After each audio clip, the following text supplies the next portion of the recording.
नाज़रीन 14 अगस्त को मीनार पाकिस्तान पर जो खौफनाक हादसा पेश आया, 400 दरिंदे अकेली खातून को नोचते रहे, उसके खिलाफ आज औरत मार्च की खवातीन यहाँ पर प्रोटेस्ट कर रही हैं। आयशा इकराम के हक में आज उन्होंने एक रैली निकाली है। NN न्यूज़ की वीडियोस देखने के लिए हमारे चैनल को सब्सक्राइब कीजिए, वीडियो को लाइक कीजिए और शेयर कीजिए, बेल आइकॉन को क्लिक कीजिए ताकि आप हमारी हर आने वाली वीडियो से बाखबर रह सकें। बिस्मिल्लाहिर्रहमानिर्रहीम। नाज़रीन अस्सलाम वालेकुम, मैं आपका मेज़बान हाफिज़ खुरम शहजाद और आप देख रहे हैं NN न्यूज़। नाज़रीन 14 अगस्त को मीनार पाकिस्तान पर जो खौफनाक हादसा पेश आया, 400 दरिंदे अकेली खातून को नोचते रहे, उसके खिलाफ आज औरत मार्च की खवातीन यहाँ पर प्रोटेस्ट कर रही हैं। आयशा इकराम के हक में आज उन्होंने एक रैली निकाली है। नाज़रीन मुतअद्दिद वीडियो सामने आ रही है। एक वीडियो में आप देख सकते हैं कि अबाज शख्स रक्शे में बैठी हुई खवातीन के साथ नाजेबा हरकत करता है, उसकी भी तफ्तीश जारी है। कानून नाफिज करने वाले इदारों ने 2 अफराद को शॉर्ट लिस्ट कर लिया है, उनकी गिरफ्तारी के लिए छापे मारे जा रहे हैं। आइए खवातीन से जानती हैं कि आयशा इकराम का कितना कसूर था और मर्द हजरात का कितना कसूर था। अच्छा भाई, मुझे ये अपने गेटअप के बारे में बताइए, ये गेटअप आपने क्यों अपनाया? जी, हमारी थिएटर की टीम है द आर्टिस्ट असेंबली, और हमने यहाँ पे एक थिएटर परफॉर्म किया, थिएटर परफॉर्मेंस दी है, और उसमें ये चेहरा मेरा बना हुआ है, ये हमने कैपिटलिज्म का, सरमायादारी का और पिदरशाही पेट्रियार्की का चेहरा दिखाया हमने कि ये सारी चीज़ों का, इस जुल्म के निज़ाम का, जो औरत पे जुल्म हो रहा है, जो मज़दूरों पे जुल्म हो रहा है, जो माशरे के सारे तबकात पे जुल्म हो रहा है, उसकी वजह यही 2 चीज़ें हैं। तो ये एक बुरा इविल चेहरा हमने दिखाने की कोशिश की और ये थिएटर हम यहाँ परफॉर्म करते हैं। ये जो चेहरा ये तमाम अफराद का तो नहीं है, तमाम मर्दों का तो नहीं है? ये मर्दों का चेहरा नहीं है, हम मर्दों के ख़िलाफ़ नहीं है। ये पिदरशाही एक सोच है जो माशरे के अंदर रच बस चुकी है, जिसकी वजह से इस तरह के वाक़यात पेश आते हैं, उसके ख़िलाफ़ एहतजाज है। किसी मर्द से किसी को मसला नहीं है, किसी आम मर्द से, आपसे, मुझसे। मैं खुद एक मर्द हूँ और मैं खुद औरतों के हकूक़ के लिए आया हूँ यहाँ।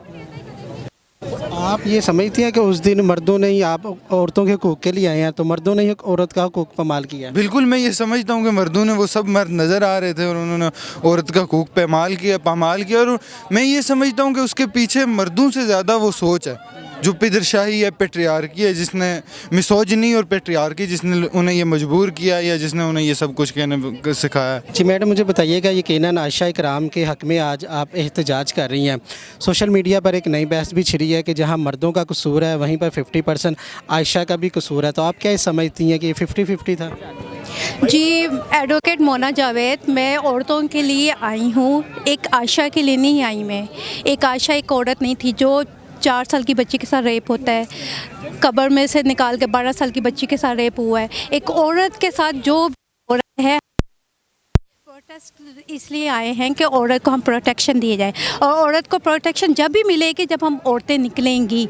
हम आज़ाद हैं, लेकिन हमारे पास लॉ है लेकिन इम्प्लीमेंट नहीं होती। इमरान खान साहब को चाहिए कि औरतों के साथ जो भी ज़्यादती हो रही है वो ये ना कि मर्द रिपोर्ट नहीं है तो औरत ने कपड़े ऐसे पहने होंगे तो वो रेप करेगा, ऐसी बात नहीं है। आप UK और USA में चले जाएं, वहाँ पे एक औरत को 2 बजे भी रात के वो निकलेगी, कोई उसको आंख उठा के नहीं देखता। क्यों? वहाँ पे लॉ है। अगर आप यहाँ पे लॉ किया हो और यहाँ पे मीनार पाकिस्तान पे फांसी दी जाए, जाके इमरान खान को चाहिए कि वहाँ पे फांसी दी जाए कि ये हमारा लॉ है, तो दूसरे दिन कोई भी किसी भी औरत को एक आयशा नहीं बनेगी। एक आयशा रवायत इसलिए बनी है क्योंकि यहाँ पे लॉ नहीं है। अगर आयशा के साथ ये जुल्म ना होता, 400 लोग उसके ऊपर झपटे, क्यों झपटे हैं? क्या वो टिकटॉकर है, वो जो मर्ज़ी कपड़े पहने, वहाँ पे अगर छोटे कपड़े भी पहने हो, क्या बच्चों ने छोटे कपड़े पहने होते? ये बताइए, आप कानून दान है, ये जो 400 अफराद के खिलाफ पर्चा दर्ज हुआ है, इसमें से अगर कोई मुजरिम है जिसने वाकई उसके कपड़े नोचे हैं, उसका जिस्म नोचा है, तो उसको यहाँ पर सज़ा देनी चाहिए? बिल्कुल सज़ा देनी चाहिए, बिल्कुल सज़ा जब तक नहीं मिलेगी, बाकी के लोगों को नहीं पता चलेगा हम क्या कर रहे हैं। यहाँ पे होता है जैसे उस्मान मिर्ज़ा ने किया और उसे सारी दुनिया को पता है उसे क्या की है, उसको सज़ा नहीं मिली। जब तक उसको फांसी नहीं देंगे, अब इमरान खान साहब फांसी आइए और देखिए औरतों के साथ क्या जुल्म हो रहा है और हम लोग निकले हुए हैं। आप प्लीज़ करप्शन रोने की बजाय औरतों की तरफ देखें, और एक कानून तो है लेकिन उसके लिए आप इदारों को बोलें कि प्लीज़ यहाँ पे फांसी दे, और ताकि दूसरा आदमी वो कभी ना कर सके। क्योंकि मैं वज़ीर आज़म हूँ और मैं ये राइट है मेरा और मैं कर सकता हूँ, तो वो बिल्कुल कल से फिर किसी भी औरत के साथ इस तरह की कोई आशा नहीं बनेगी, कोई कब्र से निकाल के बच्ची के साथ रेप नहीं किया जाएगा। अच्छा, मुझे ये बताएं, आज का ये जो प्रोटेस्ट आपका आयशा इकराम के हक़ में है कि जितने या केसेस आ रहे हैं और भी वीडियो अपलोड हो रही हैं, जितना ख़वातीन के साथ जुल्म हो रहा है, उन्हें सरेआम तशद्दुद का निशाना बनाया जा रहा है, ये तमाम के लिए? जी, जितना औरतों के साथ जुल्म होता है हम उसके लिए यहाँ एहतजाज के लिए इकट्ठे हुए हैं। आपका तल्लुक़ ख्वाजा सराज से है, तो आप क्या समझती हैं कि उस दिन ये जो हुआ है आयशा इकराम के साथ, उसकी भी गलती थी कि टोटली मर्दों की गलती है? देखिए, वो 14 अगस्त का दिन था, आज़ादी का दिन था। मैं ये समझती हूँ ख्वाजा सरा हो, एक मर्द हो या एक औरत हो, सब आज़ाद हैं इस मुल्क के अंदर, और वो यहाँ आज़ादी मनाने आई थी। मैं तो सिर्फ इतना जानती हूँ, और उसके साथ उसके बाद यहाँ पे क्या होता है, ये मर्दों का सारा कसूर था। अच्छा, आप एक ख्वाजा सरा हैं, आप भी इस एहतजाज में शरीक हैं, तो क्या कहेंगे?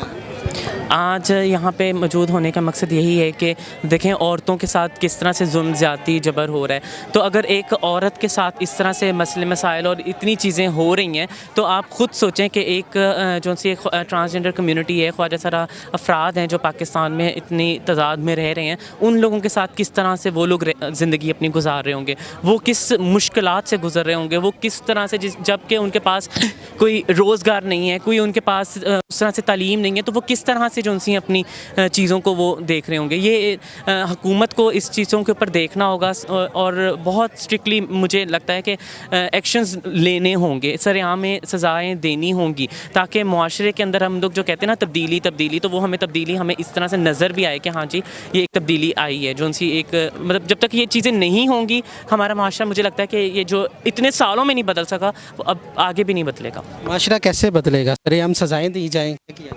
मुझे लगता है कि सरेआम सज़ा देनी चाहिए, क्योंकि और सरेआम सज़ा भी देनी चाहिए और उसमें न्यूज़ में भी बताना चाहिए कि जी आज इस वक्त इस वजह से उस बंदे की ये गलती थी और उस पर ये चीज़ हुई और उसमें ये वाले सारा मसला मसाइल आया, अगर और ताकि बाकी लोगों को भी पता चले कि जी उसने उस टाइम पे ये मसला या फिर उसके साथ जुल्म ज़्यादती वगैरह किया था, तो उस पर उसके ये नताइज उसको मिले। अगर हमारी औलाद, हमारा बहन भाई, मतलब कोई भी हमारे लोग किसी के साथ भी कोई जुल्म ज़्यादती करता है, तो उसके साथ भी ये मतलब तरीक़ाकार अपनाया जाएगा। जी नाज़रीन, एक और तून मेरे साथ मौजूद है, उन्होंने एक प्लेट कार्ड उठाया हुआ है, कपड़े औरत के फटे मगर नंगा माशरा हुआ, तो क्या कहना चाहेंगी आप? मैं ये कहना चाहूँगी कि यहाँ माशरे के साथ हमारा हर फ़र्द, हमारा हर मर्द नंगा हुआ है, क्योंकि औरत के कपड़े उतारने वाले कौन थे? हमारे भाई, हमारे बाप, हमारे घरों से आए हुए थे वही थे। तो शर्म आनी चाहिए। आप दूसरी कंट्रीज़ में अपनी कंट्री को क्या प्रेजेंट कर रहे हैं कि एक गोश्त का टुकड़ा समझ के हमने दरिंदों की तरह, जैसे आप देखते हैं ना कि ज्योग्राफिक चैनल पे दिखाया जाता है कि किसी को एक शिकार मिलता है और 1000 शेर आ जाते हैं और लोमड़ियाँ, इस तरह एक बंदी के ऊपर 1000 मर्दों ने हमला किया। शर्म नहीं आई? वो अपने घरों में जाके किस तरह सुकून से सोए होंगे? अपनी बहनों को देख के उनकी नज़रें नीचे नहीं हुई होंगी कि यार आज हम किसी की बहन के साथ ये करके आए, अगर खुदा ना खास्ता ये हमारी बहन के साथ हो जाए तो फिर। लेकिन ये हमारी आवाम ऐसी है, ये नहीं डूब के मरेगी। यहाँ कई ज़ैनब, कई लड़कियाँ, कई बच्चियाँ, और अभी तक केसेस आ रहे हैं मीडिया पे। शर्म नहीं आती? कोई नहीं डूब रहे। यहाँ पे हज़ारों मर्द खड़े थे, वो शर्मिंदा हो के अगर उनमें से कोई एक सामने आके हमें कहता ना कि हम आपके साथ हैं, तो फिर समझ आती कि लोग बदले हैं। लेकिन 70 सालों में नहीं बदले तो आगे पता नहीं ये कब बदलेंगे जाके। वाक़या हुआ, उस वाक़े के बाद आप सारे मर्दों को तो नहीं बुरा कह सकती? सारे मर्दों को नहीं कह सकती, लेकिन मैं मर्दों की सोच को बुरा कहती हूँ। जैसे हम बेटियों को घर में बताया जाता है बेटी घर पे बाहर निकलो तो सर पे चादर लेना, बेटों को क्यों नहीं कहा जाता कि अगर किसी की बेटी देखो तो नज़रें नीची कर लेना? ये तरबियत तो हमें अपने घर से अपने बच्चों की करनी होगी ना। उस वाक़े पे आप किसको ज़िम्मेदार ज़्यादा समझती हैं? लड़की को समझती हैं ज़्यादा ज़िम्मेदार के मर्दों को समझती है कि ये नई बैच छिड़ी हुई है? ये तो हमारी अपनी सोच है ना कि देखें कुछ चीज़ें हम लोगों को लड़कियों को भी होता है कि हमें थोड़ा सा ख्याल करना है, लेकिन सोच हमारे मर्दों की गंदी है। अगर लड़की आ ही गई है, वो टिकटॉक स्टार है, कोई भी है, ये चीज़ें आउट ऑफ कंट्री में क्यों नहीं लागू होती? यही हमारे मर्द जब दूसरी कंट्रीज़ में करने जाते हैं वहाँ तो ये उनके लिए ये फीलिंग्स नहीं, लड़कियों को देख के एक झुमट की तरह गिर जाते, गिद्धों की तरह पड़ जाते। हमारे पाकिस्तान में कानून की कमी है। अगर लॉ हो तो मेरा नहीं ख्याल कि हमारे मर्द भी इस तरह औरतों पे हमला करे। सवाल ये नहीं उठता कि औरत बाहर निकली या मर्द बाहर निकला, सवाल ये उठता है कि हमारा माशरा जा किस तरफ रहा है। आप ज़रा ये सिर्फ सोचें कि क्या हम इंसान हैं, खुद से सवाल करें, मेरे से ना करें। कोई जस्टिफिकेशन, कोई सफाई ना दें, खुद से सवाल करें कि क्या आप इंसान हैं? क्या हमारे बचपन में ऐसा होता? मेरा 90 का दहाई का बचपन है, हम गलियों में खेल के बड़े हुए हैं। अभी इनसिक्योरिटी का हाल, गाड़ी चला रहे होते हैं ना तो लोग देखते हैं कि लड़की गाड़ी चला रही है, साथ से गाड़ी वो करके लेके जाएंगे कि इसको हरास किया जाए, इसको खौफजदा किया जाए। ये क्यों हो रहा है? ये कौन लोग हैं? हम जब तक अपनी वीकनेस, में एक मैसेज ज़रूर देना चाहूँगी, हम अपनी वीकनेसेस को सामने नहीं रखेंगे, कमज़ोरियों पे बात नहीं करेंगे, हम इन कमज़ोरियों को ख़त्म नहीं कर सकते। हम ये एक दूसरे पे ब्लेम डाल के तो आंखें बंद कर लेंगे तो ये आग हमारे घर तक पहुंचेगी। अच्छा, थोड़ा सा मुझे ये गेटअप के बारे में। ये गेटअप इसलिए मैंने किया है कि हमारे घरों में हमें अपनी बच्चियों को सेल्फ प्रोटेक्शन सिखानी पड़ेगी, हमें उन्हें मार्शल आर्ट की तरफ लेके आना पड़ेगा, उनको बताना पड़ेगा कि वो अपनी जंग खुद लड़ें। Enough in enough. मैं ये बात कह रहा हूँ कि 10 मुहर्रम को तो इतनी सिक्योरिटी होती है कि रेंजर भी होती है और पुलिस भी होती है, लेकिन जब आज़ादी का ना एक दिन होता है तो उस वक्त इधर है ना पूरे इकबाल पार्क में एक है ना पुलिस वाला नहीं होता, गार्ड होते हैं, वो एक दो गार्ड होते हैं, वो बेबस होते हैं, वो कुछ भी नहीं कर सकते। एक ये बात है। दूसरी बात ये है कि आप देखें तो वो पुलिस वाली हैं, उनके सर पर दुपट्टा है, किसी ने सर नंगा नहीं किया हुआ। इधर देखें तो इनके न गले में दुपट्टा है, दुपट्टे का क्या मतलब है? इधर गले में लेकर आना है। औरत का दुपट्टा होता है, उसका हया, उसका हया होता है, उसकी शर्म होती है। अगर दुपट्टा सर पर नहीं तो ना मर्द का पता लगता है ना औरत का पता लगता है।